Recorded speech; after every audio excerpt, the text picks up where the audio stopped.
એક માણસ કે જેને લખવાનો શોખ હતો, તેથી તે લખવા માટે દરિયા કિનારે બેસતો.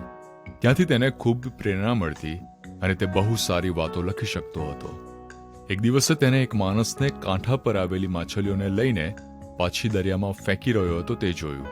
તેણે પેલા ભાઈને કહ્યું કે તમે આમ કેટલી માછલીઓને બચાવી શકશો? તેને માછલીઓને દરિયામાં નાખતા નાખતા જવાબ આપ્યો કે જુઓ, સૂર્ય નીકળી ગયો છે અને સમુદ્રના મોજા હવે શાંત થવા લાગ્યા છે અને પાછા ફરવા લાગ્યા છે. આવી સ્થિતિમાં હું દરિયાની બધી માછલીઓને તો જીવન આપી શકીશ નહીં. અને પછી ફરીથી નીચે નમીને એક માછલી લઈને દરિયામાં ફેંકી અને કહ્યું કે આ એક માછલીના જીવનને હું બચાવી શકીશ અને તેનો મને સંતોષ છે.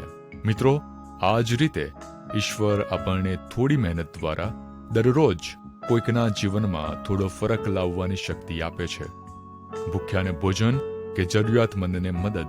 મિત્રો, આપણે આ સમાજને શું આપી શકીએ તેમ છે તે બાબતનું આત્મનિરીક્ષણ કરીને દિવસમાં કોઈ એક વ્યક્તિના ચહેરા પર સ્મિત આપવાનો પ્રયાસ કરીએ અને આત્મસંતોષ મેળવવાનો પ્રયત્ન પણ કરીએ. ઈશ્વર આમ કરવાને આપણને સહાય કરે.